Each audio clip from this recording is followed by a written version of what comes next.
ఇదంతా నా వల్లే జరిగింది.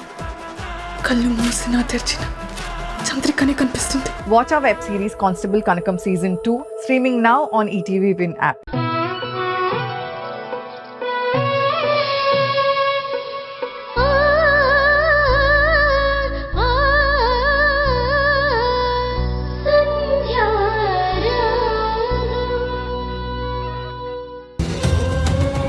తన కడుపులో ఉన్న బిడ్డ గురించి కూడా మనం అసలు ఏం టెన్షన్ పడాల్సిన అవసరం లేదు. తల్లి బిడ్డ ఇద్దరు క్షేమంగా ఉన్నారు. తను ఖచ్చితంగా బిడ్డను కని నీ చేతుల్లో పెడుతుంది.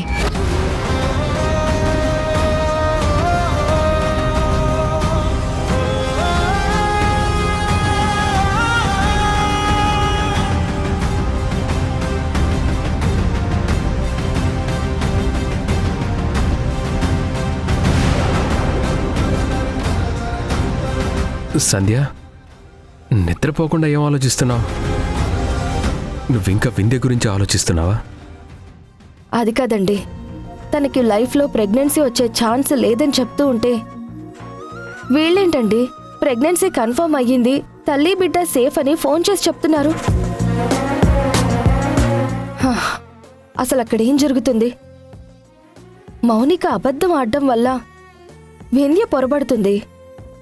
అసలు డాక్టర్లంతా కలిసి వింధ్యనెందుకు మోసం చేస్తున్నారు? సర్లే సంధ్య, ఎందుకు ఇంకా తన గురించి ఆలోచిస్తావు? వదిలేమని చెప్తున్నాను కదా.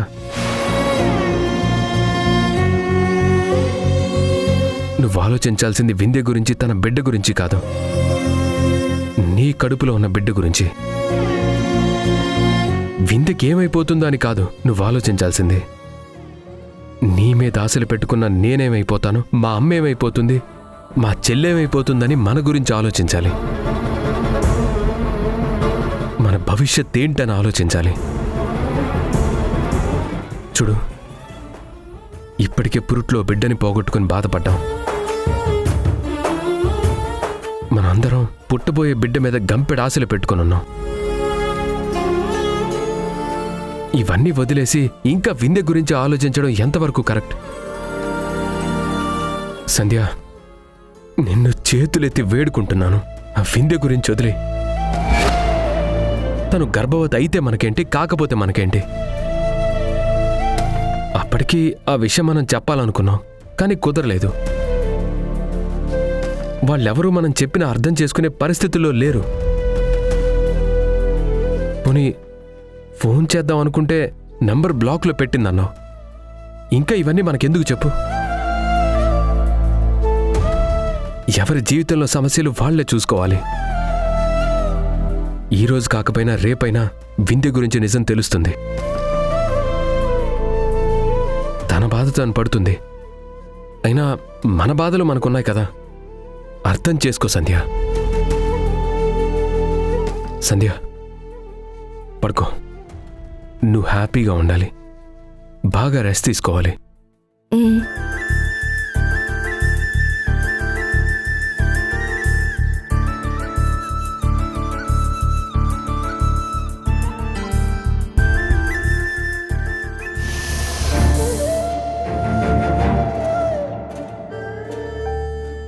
సిస్టర్,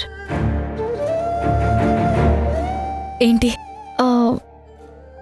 నువ్వు తిట్టను కొట్టను అంటే ఒక విషయం చెప్తాను. ఏంటో చెప్పు. నిజంగా తిట్టావు కదా, కొట్టావు కదా, ప్రామిస్? ఏంటో చెప్పు.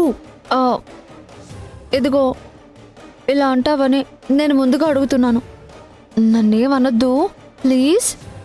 నచ్చ పెట్టకుండా విషయం ఏంటో చెప్పు. నేను తొందరపడి ఒక చిన్న తప్పు చేశాను, దానికి సారీ. సరే, సారీ చెప్పావు కదా, వెళ్ళు. ఆహా, అది కాదు. అసలు నేనేం తప్పు చేశానో కూడా అడగవా? ఏం చేశావో చెప్పి చావు. ఆ రోజు నువ్వు వామిటింగ్స్ చేసుకోగానే నువ్వు ప్రెగ్నెంట్ అని చెప్పేశాను కదా. అప్పటికే మావయ్యకి డౌట్ వచ్చి డాక్టర్ని తీసుకొచ్చేంత వరకు ఆగమన్నారు. నీ ఆనందం చూసి నేను చెప్పలేకపోయాను, కానీ నువ్వు నిజానికి ప్రెగ్నెంట్వి కాదు. నీకు నిజం చెప్పాలని అనుకున్నాను, కానీ నువ్వేకంగా బిడ్డకి పేరు పెట్టేదాకా వెళ్ళిపోయావు. మీరు నన్ను తిడతారో కొడతారో అని నేను అప్పుడు చెప్పలేకపోయాను. కానీ ఇప్పుడు సంధ్య ఫోన్ చేసి చెప్పకపోతే చంపేస్తానని వార్నింగ్ ఇచ్చింది. అందుకే చెప్తున్నాను. సరే చెప్పావు కదా, ఇక నువ్వు వెళ్ళు. అది కాదు సిస్టర్, నాకొక చిన్న డౌటు. అసలు నువ్వు ప్రెగ్నెంట్వే కాదు కదా, మరి డాక్టర్ ఏంటి తల్లి బిడ్డ సేఫ్ అంటున్నారు? ఆ డాక్టర్ని నేను మేనేజ్ చేశాను, మరి ఈ డాక్టర్ ఎలా? అసలు ఎందుకు అలా చెప్పింది? తనకేమైనా పిచ్చి పట్టిందా? ఏం మాట్లాడుతున్నావు? నువ్వు కన్ఫర్మ్ చేసిన రోజు నేను ప్రెగ్నెంట్ని కాకపోవచ్చు. ఈ రోజు నేను ప్రెగ్నెంట్ని. అయినా నేను ప్రెగ్నెంట్ అయితే ఏంటి, అవ్వకపోతే ఏంటి?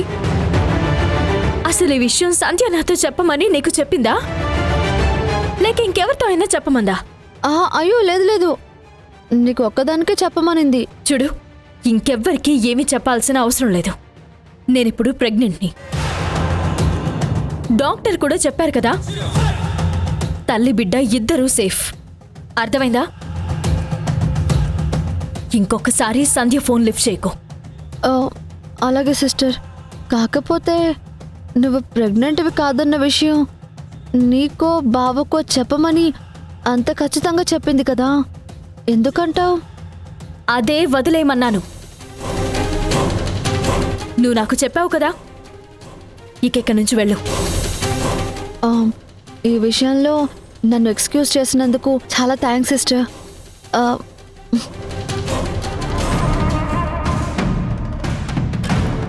అమ్మయ్యా, మొత్తానికి విషయం అయితే చెప్పేశాను. ఇక నా ప్రాబ్లం సాల్వ్ అయిపోయింది.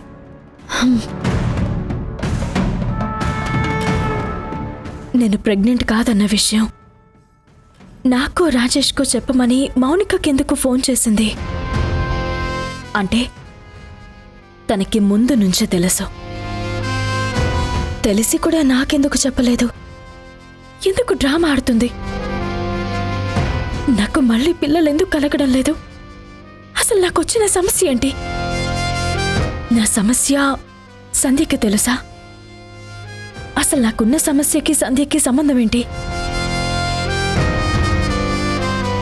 సంథింగ్ ఏదో జరుగుతుంది.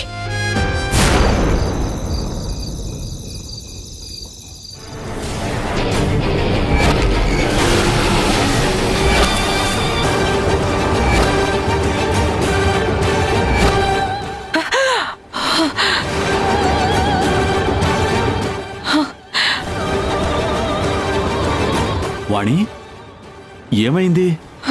పీడకలొచ్చిందండి. పీడకల? దేని గురించి?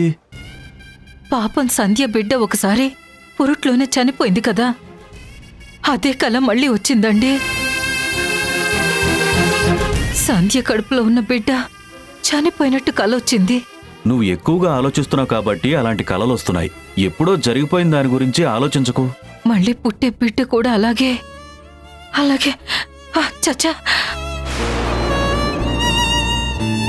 అలా జరగడానికి వీల్లేదు. నాకేంటి ఇలాంటి పీడకలొచ్చింది? అలాంటి పీడకలల్ని పట్టించుకోకూడదు. లేదండి, ఇలాంటి కలలు రావడం మంచిది కాదు. తనసలు ఇప్పుడు ఒట్టి మనిషి కూడా కాదు. ఆర్థిక సమస్యలకి తోడు మన వింధ్య కూడా సమస్యగా మారడం వల్ల ఇప్పటికే తను చాలా బాధపడుతుంది. అదే చాలనట్టు ఇలాంటి పీడకలలు. ఇలా జరగడానికి వీల్లేదండి. తను హ్యాపీగా ఉండాలి. తనకు పుట్టే బిడ్డ క్షేమంగా ఉండాలి. ఏమండి, ప్లీజ్ ఒకసారి పంతులు గారికి ఫోన్ చేయండి. ఏం మాట్లాడుతున్నావు వాణి? ఇప్పుడు టైం ఎంత అవుతుందో చూసావా? అర్ధరాత్రి పూట పంతులు గారికి ఫోన్ చేయడం ఏంటి? నువ్వేం కంగారు పడకు. నేను ఉదయాన్నే పంతులు గారితో మాట్లాడతాను. నువ్వు పడుకో. అది కాదండి, పాపం సంధ్య. నేను చెప్తున్నాను కదా వాణి, రేపు ఉదయాన్నే పంతులు గారితో నేను మాట్లాడతాను. ఇంకేం ఆలోచించకు, పడుకో. ఏంటి ఇలాంటి పీడకలొచ్చింది నాకు?